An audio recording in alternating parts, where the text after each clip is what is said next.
afternoon. It is great to see such a great crowd on such a nice day. Welcome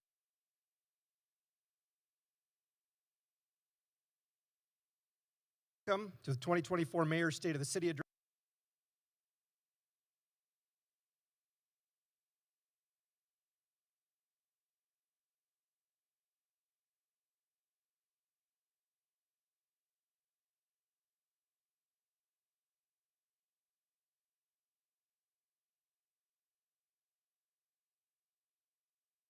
Technologies, HC Company, and our contributing sponsors are listed in your program. Following Mayor McLean's remarks is a reception in the jump room on the 5th floor, right below us, until 7 p.m., and that's sponsored by Excite. Boise Mayor Lauren McLean was sworn in on January 7th, 2020. She's the 56th mayor of Boise and the first woman elected to that position in the city's 150-year history. Mayor McLean is now serving her second term, creating a city for everyone, advocating for new parks and open space conservation, tackling housing and homelessness side by side with the community, bringing jobs and opportunity to Boise, and leading nationally acclaimed climate action efforts. Mayor McLean's service to the people of Boise began as a volunteer in 2001. She led the historic Boise Foothills Open Space Levy campaign, and along with hundreds of other dedicated people, secured protection of thousands of acres in the foothills for future generations. She served on Boise City Council from 2011 to 2019 and served as council president from 2017 to 2019. Lauren married her high school sweetheart, Scott. Lauren and Scott are parents of Madeline and Aiden. She's an avid trail runner, outdoors woman, and reader. She and her family love to explore Idaho's beautiful backcountry by foot or by ski with their dog, Moose. Ladies and gentlemen, please welcome to the stage Mayor Lauren McLean.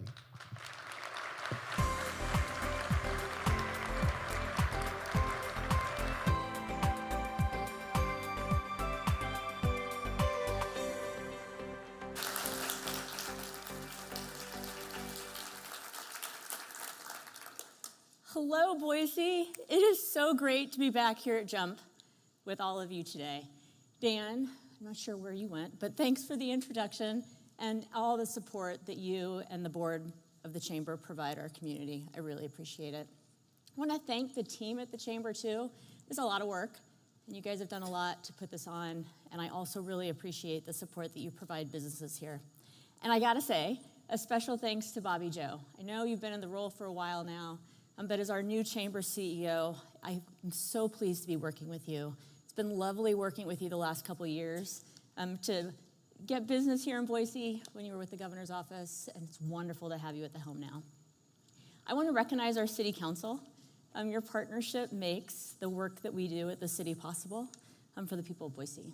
Council President Colin Nash, Council President Pro Tem Meredith Stead, and council members Jimmy Halliburton, Jordan Morales, Kathy Corliss, I'm looking for all of you, there you are, and Lucy Willits, thank you for your service to Boise.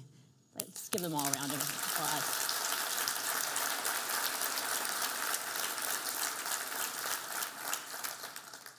And to our city employees, you are the unsung heroes, I would say, of our city, key partners in ensuring that we continue to be a safe and welcoming city for everyone. Many of you are here with us today, but even more of our employees are working hard, providing the programs and services our community relies on. I am so grateful for the opportunity to work alongside each and every one of you, and I thank you.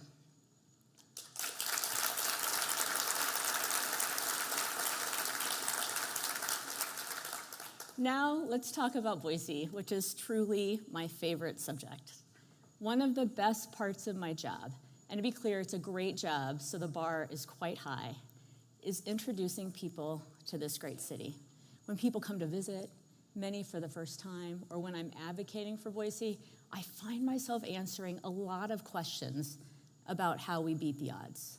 From our clean, thriving downtown to our world-class park system, our cutting-edge climate innovation to our business community that's booming, and our diverse cultural scene. We have tree-lined neighborhoods where kids run free through every season and everything in between.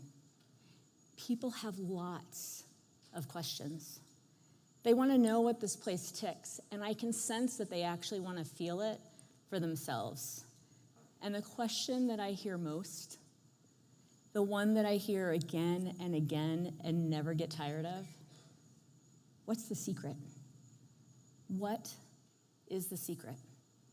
Because when people visit, or when they hear about our success, or when I'm making the case for why to invest in this city, people say, how? How is Boise so lovely, so welcoming, so clean and safe? How are all of our people so nice? And how does this city work? I'm going to read from a piece in the New York Times that was written about 35 years ago in 1989. Writer L.J. Davis described Boise wonderfully. He wrote, 30 years ago, when you took the train to Boise, Idaho, you debarked at the Spanish mission-style station after crossing seemingly endless leagues of gray sagebrush and black rock desert. Boise was a mildly improbable place even then. The only city in the nation more than 300 miles from another city. A city densely treed, it's an oasis dwarfed by the timbered blue immensity of the Northern Rockies. In those days, he wrote, downtown was dominated by the sandstone dome of the Capitol. The narrow streets were well lined with trees, and there were dwellings, well-tended dwellings of a solid middle class. And through the middle of it all ran the trout-rich Boise River. A mildly improbable place. Davis is asking the question, what's the secret? How does a place like Boise happen? How did Boise beat the odds? Well, I'll tell you today what I tell everyone who asks. And the secret is our people. And though not everybody believes the answer that's so improbably simple, it simply is the truth. It's you. It's each and every one of you. Our people have always been the secret. From our earliest days, when pioneers crossed that Black Rock Desert through those endless leagues of sage and settled along that wooded, trout-rich Boise River, we have known our community was special.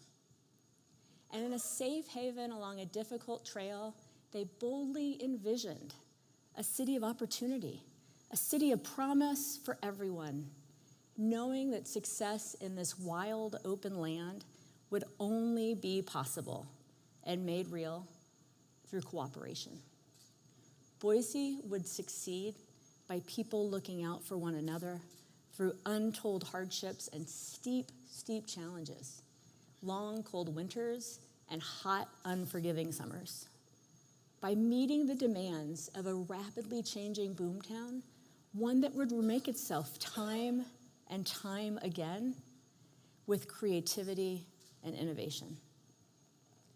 By partnering together in community and purpose, the people of Boise did what I'd actually argue is wildly improbable. They thrived here, in the most isolated city in the country, in the middle of a high mountain desert. In a desert, water is life. In this little boomtown, Boiseans discovered that arid soil was wonderful for cultivating food, particularly crops like potatoes, onions, sugar beets. We just needed water. And so we built dams and irrigation canals, transforming everything that was possible here in Boise.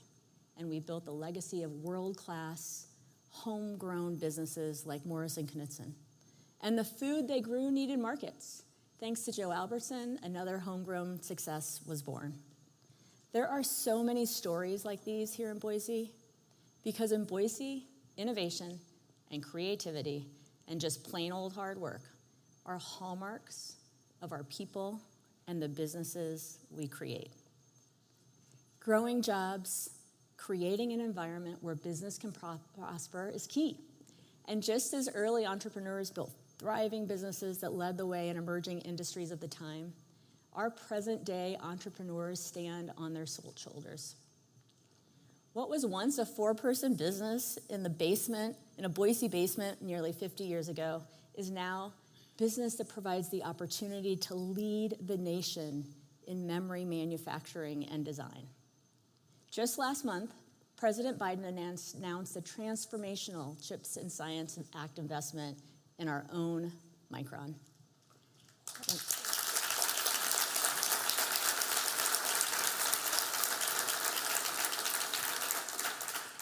And from the moment that Micron started looking for a home for its future R&D and manufacturing, I made this a priority.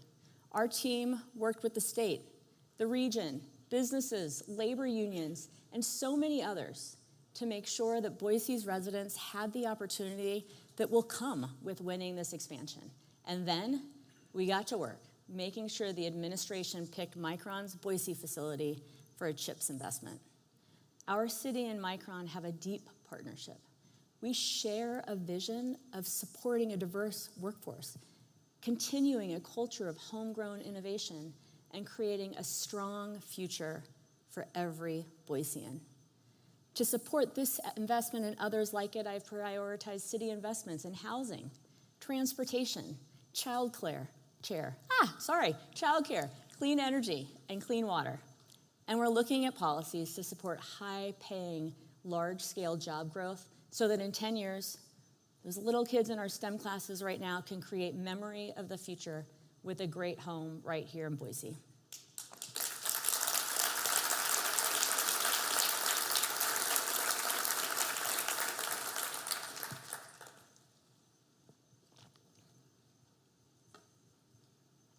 And it's not just Micron that we're working with.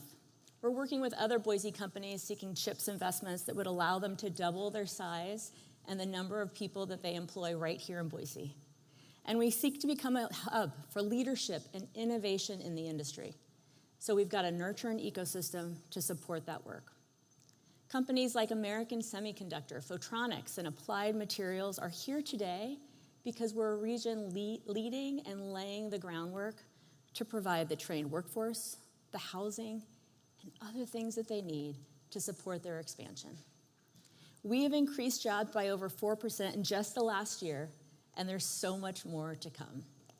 We recently welcomed Excite to Boise in the heart of the Shoreline District, and they're already giving back in meaningful ways by hosting local job fairs, conducting food drives for our schools, and prioritizing sustainability.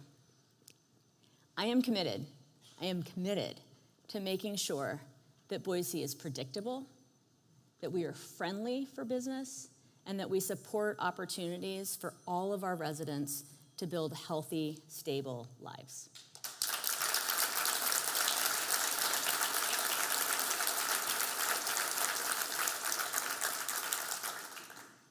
A couple weeks ago at a convening on mental health, folks were describing what makes Boise a healthy and resilient community. They talked about how much we've grown, but yes, at the same time, how much we've stayed the same. Someone shared that just like when she was little in Boise, her son runs through their neighborhood with a pack of other kids. And her neighbor, this older gentleman, is known to say, well, there go the feral kids of Irving Street, as they run down the street, which I love, right? I loved even just that image. And she said that as long as kids are running free, she will know that Boise is still Boise. And I love that. That's really the dream when I think about it. I think about the kids across the street from me that are running back and forth at the end of the day, every day now that it's warm. Knowing that your community cares, that you can count on your neighbors to be eyes on the street, treating each and every Boise kid as one of their own. Even as we've grown, we've stayed safe. The kind of place where moms and dads know that our kids can experience the freedom of running and playing outside long into those days of summer, trusting they'll eventually come home safe and sound. And let's talk about where those feral kids of all of our neighborhoods are running free. Well, 2 years ago, together with the City Council, we set a goal that every kid would be able to walk safely to a park within 10 minutes, a park or open space. And with that goal in mind, we set about intentionally mapping and measuring park access and where their gaps exist so that we can bridge them. And I'm so excited and really proud to announce that with the work that we've done so far, 165,000 Boiseans are now within that 10-minute walk. And we will continue to expand that year after year until we can say each and every one of us can do that.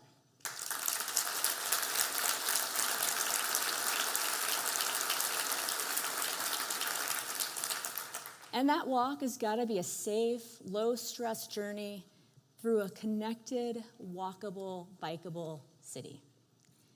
Half a century ago, Boiseans had the vision to rehabilitate the badly polluted Boise River and add miles of protected pathways connecting our city from east to west along that growing ribbon of parks that we love. And with an improbable patchwork of land trades, federal funding, private donors, civic clubs, the city of Boise partnered with the people of Boise and made the Greenbelt real. And we love that Greenbelt.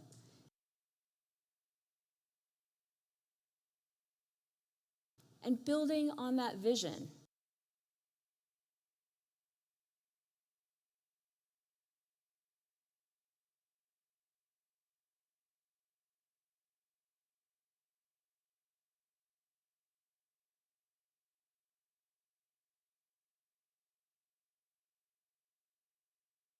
neighborhoods with canal companies every week.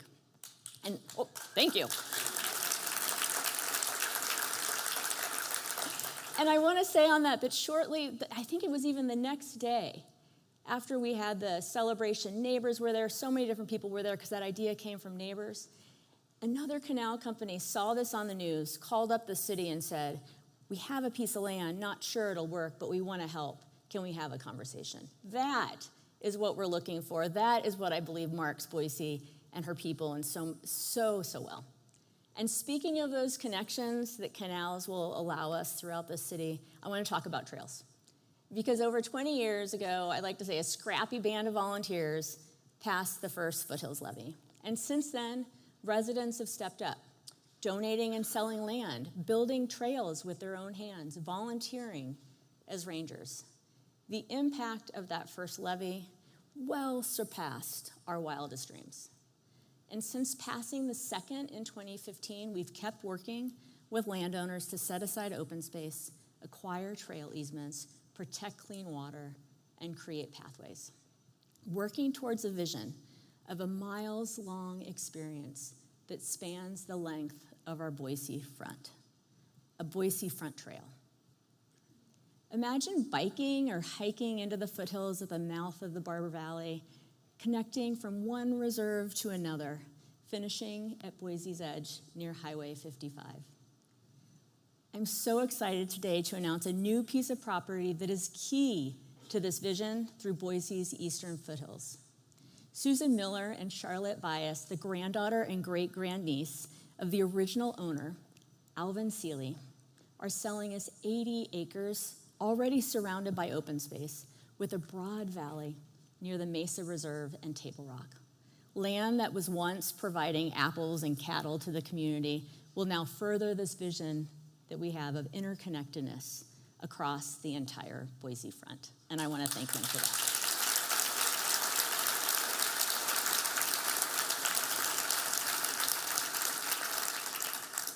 Through generous partnerships and smart investments, we've been able to deliver access to big, best-in-class amenities, parks, open spaces, while keeping property taxes low. We are proud, I am proud, that Boise is the only city in the state that for a second year in a row provided a citywide property tax rebate to folks on fixed incomes, for seniors, for vets, for those with disabilities, helping people to stay in their homes. And we're also looking out for our youngest residents too, and those we rely on to care for them, helping our families thrive and our businesses retain great employees. We've also done more than any city in the state to support affordable and accessible childcare for Boise's families. We streamlined permitting. We waived fees on a temporary basis, We sped up licensing. We provided grants to all childcare providers in our city because it matters to moms and dads. It makes a difference for our kids, and it helps businesses thrive.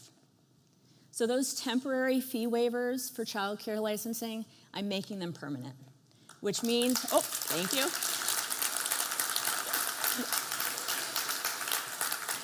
Which means you will not pay the city of Boise to license and operate a childcare facility. And starting next year, we will provide up to $500 in property tax rebate to people who operate licensed in-home childcare centers in the homes that they own.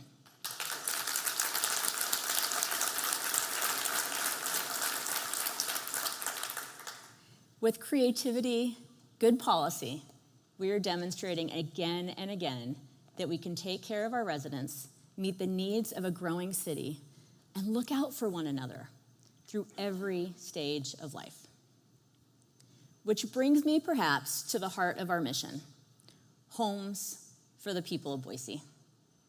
From my earliest days in office, as we watched towns across the country navigate a housing crisis, ensuring homes for people at Boise budgets has been a relentless and central focus at the city of Boise.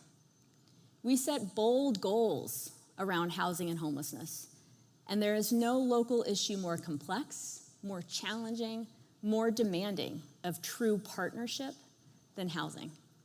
Providing abundant, affordable housing, and critically, making sure that people have paths into homes. And our job is not finished, will not be finished, until everyone who needs a home in Boise has a home in Boise. And our small but mighty team in the Housing and Community Development Department has worked relentlessly to deliver results. They've kept people housed, provided emergency services needed in the moment, dreamed up creative solutions, even as our state government seeks to roadblock or undo their hard work. And I know that with their work and passion as a foundation, we can do more. And that's why I'm appointing a director of homelessness and housing policy in my office and adding to the team to multiply the impact as we keep leading boldly, keeping our focus relentless, and our partnerships strong.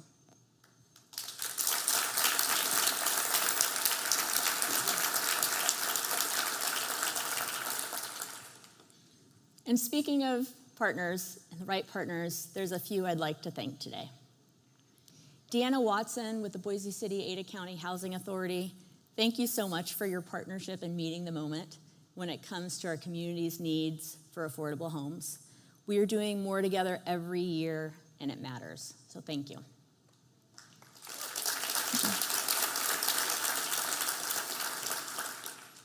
Autumn Gold, LEAP, Habitat for Humanity, and NeighborWorks, you make the dream of homeownership real.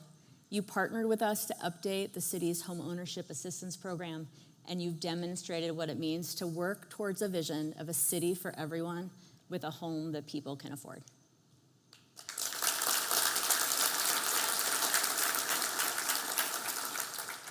The power of public, private, and philanthropic partnerships is essential to our success. It builds on our long legacy of taking care of one another. Earlier this year, a Boise couple reached out asking if the city would match a contribution they were considering making to Jesse Tree, a key partner in keeping people housed by preventing evictions. And they asked if we would use this match to encourage others to do the same. And I said, yes, of course. And today I'd like to thank Dwayne and Lori Stickle for your $250,000 investment in Jesse Tree to prevent evictions. Thank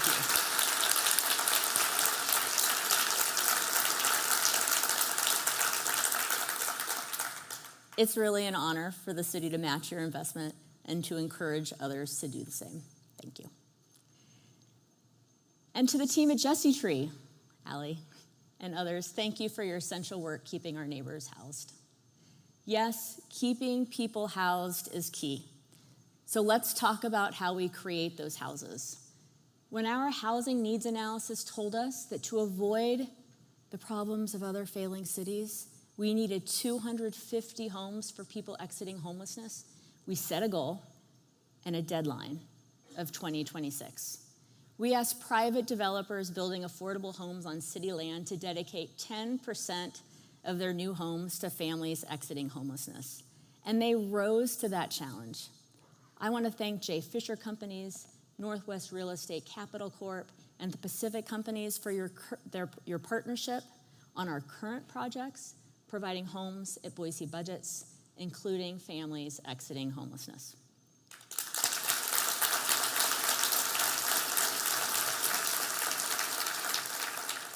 And we purchased the Park Apartments last year from Boise State, and next year families exiting homelessness will move into places of their own, ready to build healthy, stable lives for themselves and their families. This summer, we're going to break ground with Pacific Companies on New Path 2.0. That parking lot that's next to Station 5 that's currently under construction for folks with medical needs exiting homelessness. Permanent supportive housing at New Path, the Park Apartments, Fire Station 5, and in scattered sites around the city provides case management services like healthcare, mental health counseling, substance use disorder treatment that people need to become healthy, self-sufficient, and permanently housed. It's a proven model, one that provides a real path into the future for our most vulnerable residents. Because in a city for everyone, everyone is valuable, and we do not give up on people. But what's the secret to making this work? Funding. Funding for the critical services that make permanent supportive housing a model of success. Those services that keep people housed and on the road to self-sufficiency need funding. And I am so pleased to announce that together with the Idaho Community Foundation, we're launching the Supportive Housing Investment Fund. This is the first time the city has partnered with the Idaho Community Foundation, and I'm inspired and excited by the potential that this public, private, and philanthropic partnership has to invest in proven services to keep people housed and healthy. I have directed $7.5 million in housing funds to launch the Supportive Housing Investment Funds. And with philanthropic and private support, we will match that dollar for dollar.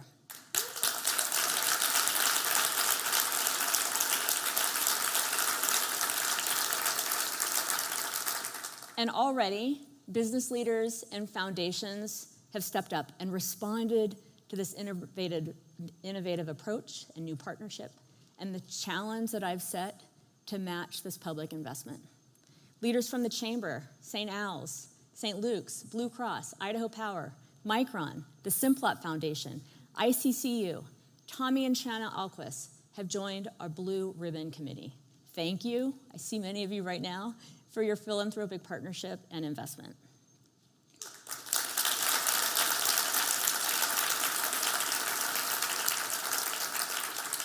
And I also want to say a special thank you to the Idaho Community Foundation. This is the first time we've worked together to create a tax-deductible fund for community impact. Thank you.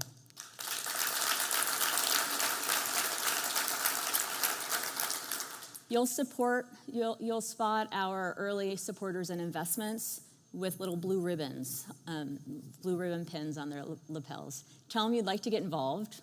Ask them how, because I'll ask of you today. Join us. Help us meet an important community need, support folks on a path to self-sufficiency, and bring to scale the solutions that prevent homelessness and will keep Boise, Boise. And this gets even better.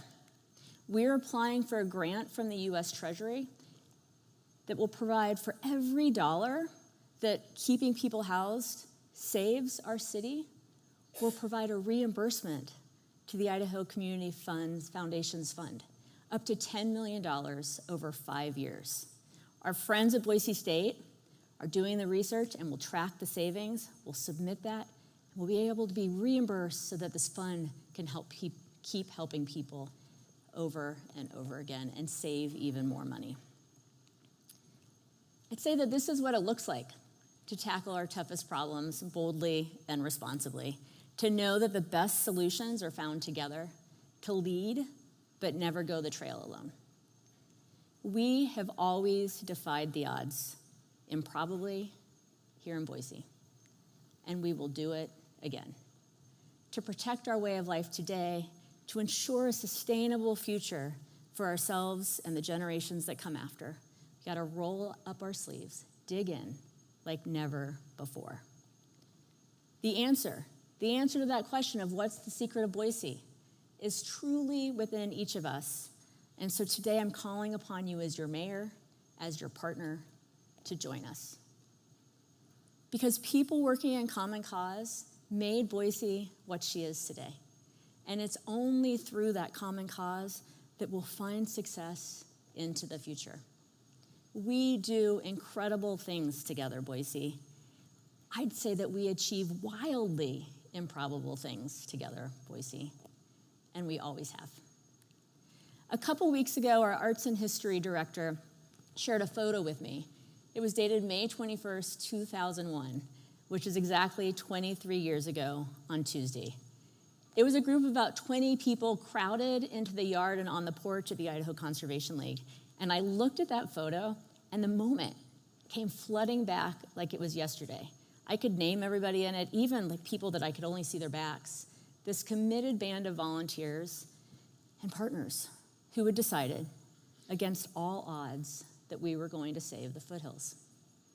I could feel it. I knew where I was sitting unseen at this picnic table on the porch, Madeline's godmother next to me and Scott across the table. And I remember looking at everyone, and my husband in particular, and throughout the day, marveling at what we'd done, and really marveling at how lucky we were to have found a home and built a community through an effort that brought so many of us together. Madeline toddled throughout the commotion, and Aiden was just a dream. All those feelings came back.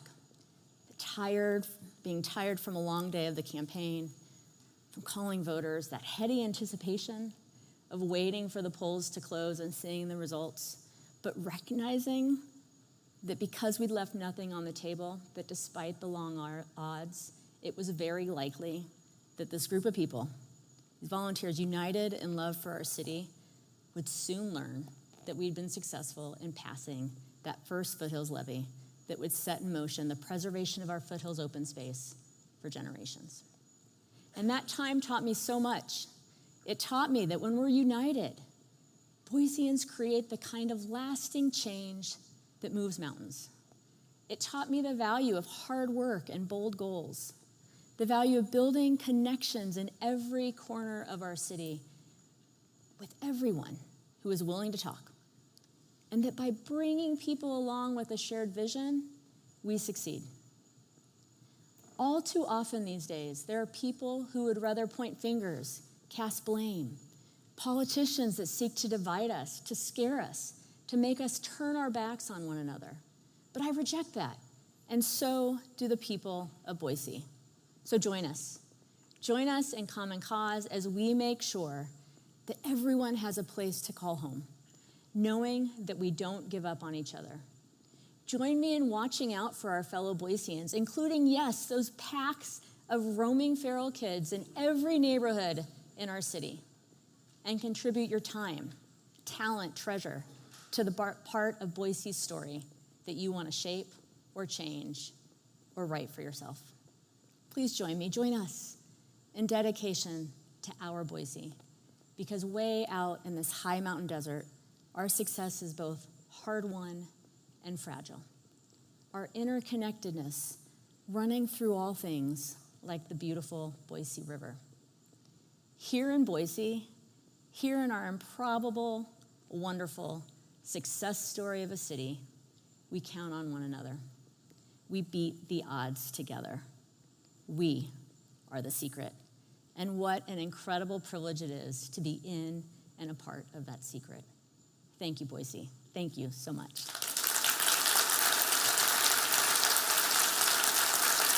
Let me go this way.